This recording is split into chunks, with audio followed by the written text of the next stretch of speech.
Sir, मैं देख रहा हूं कल से दोनों सदनों में गरीब मुसलमानों की बहुत चिंता हो रही है। अचानक इतनी चिंता हो रही है कि मुझे डर लगने लगा है, और मुसलमान भी डरे, हिंदू भी डरे कि इतनी चिंता गरीब मुसलमानों की क्यों हो रही है। रिजू जी, मैंने आपका भाषण सुना, फिर गृह मंत्री जी का भाषण सुना। मुसलमानों की इतनी चिंता बैरिस्टर जिन्ना भी नहीं करते थे।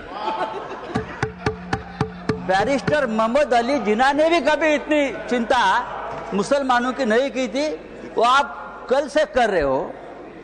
मुझे तो लगा कि बैरिस्टर जिन्ना का कब्र से आत्मा उठकर अपने शरीर में घुस गया। ऐसा मत करो। हमें पहले लगता था कि हम सब मिलकर एक हिंदू राष्ट्र बना रहे हैं, लेकिन आपका भाषण, ये आपके सब देखकर मुझे लगा आप हिंदू पाकिस्तान बनाने जा रहे हो। ये सर, जिस तरह से ये आपने ये बिल जो आप लेकर आए हैं, ये लोगों का ध्यान भटकाने की एक रणनीति है।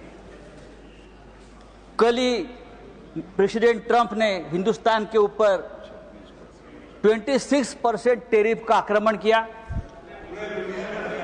पूरा सबको डुबा दिया।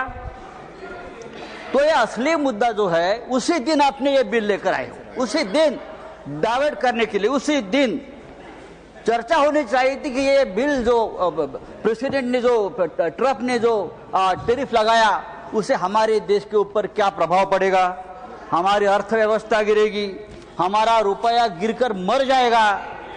ऐसी बहुत सी बातों का जो ध्यान जनता सोच रही थी, तो आपने ध्यान हटा दिया और हिंदू मुसलमान के मुद्दे पर वापस आपने ध्यान ला कर दिया।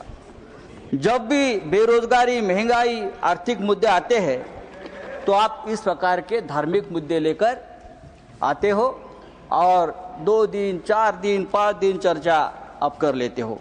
सर, गरीब मुसलमानों की बात आप लोग कर रहे हो, करोड़ों गरीब मुसलमानों के हित की बात आप कर रहे हो। आपको मुसलमानों की चिंता कब से होने लगी? या आप ही लोग हैं मुसलमानों को चोर बोलते हो? आप ही लोग हैं मुसलमान आपकी जमीन छीन लेंगे, आपके गले का मंगलसूत्र खींच लेंगे, आपके गाय बैल उठाकर लेके जाएंगे। मुसलमानों के, महाराष्ट्र में मुसलमानों के मटन के दुकान से आप मीट मत खरीद लीजिए, मुसलमान देशद्रोही है, टेररिस्ट है, बटेंगे तो कटेंगे।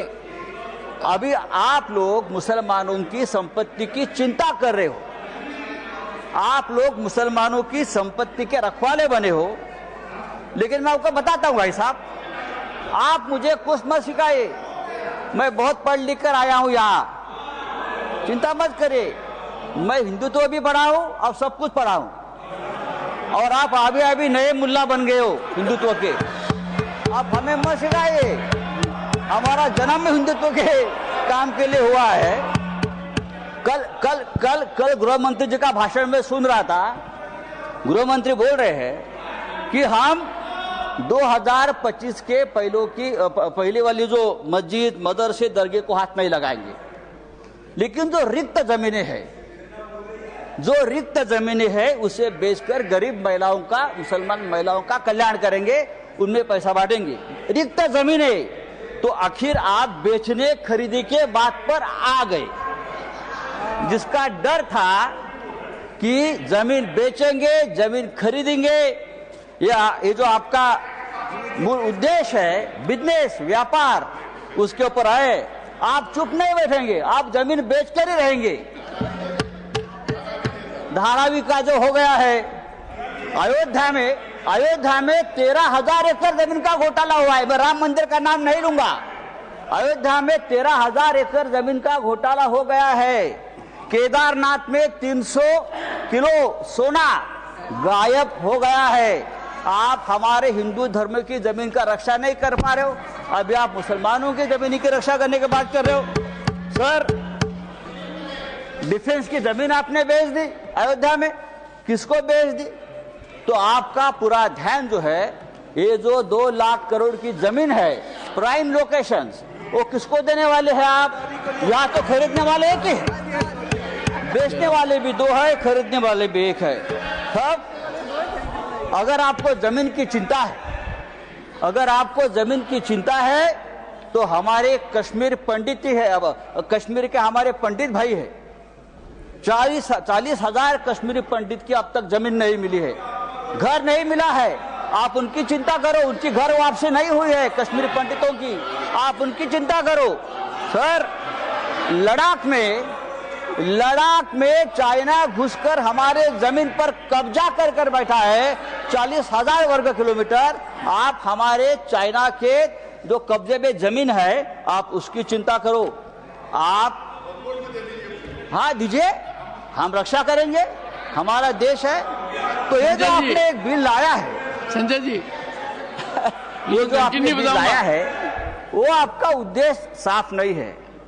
आप वो जमीन का व्यवहार करना चाहते हैं। अभी तो बड़ी बड़ी बातें, मीठी मीठी बातें आप करते हो, लेकिन आप व्यापारी लोग हो। व्यापारी लोग ऐसे ही करते हैं, मीठी मीठी बातें करते हैं और फिर ये सब बेचकर भाग जाते हैं। नीरव मोदी जैसे जो आपके ही लोग हैं, विजय मल्ल्या, मेहुल चोकसी भाई साहब। तो मैं आपको बोल रहा हूं, ये जो बिल लाया है, thank you Sanjay ji, thank you. ये बिल हमारे समाज के हित में नहीं है, हमारे देश के हित में नहीं है। आप फिर एक बार इस देश में तनाव पैदा करना चाहते हैं, फिर एक बार इस देश में दंगे भड़काना चाहते हैं, लेकिन आप ये धंधे बंद करो। धन्यवाद। Thank you.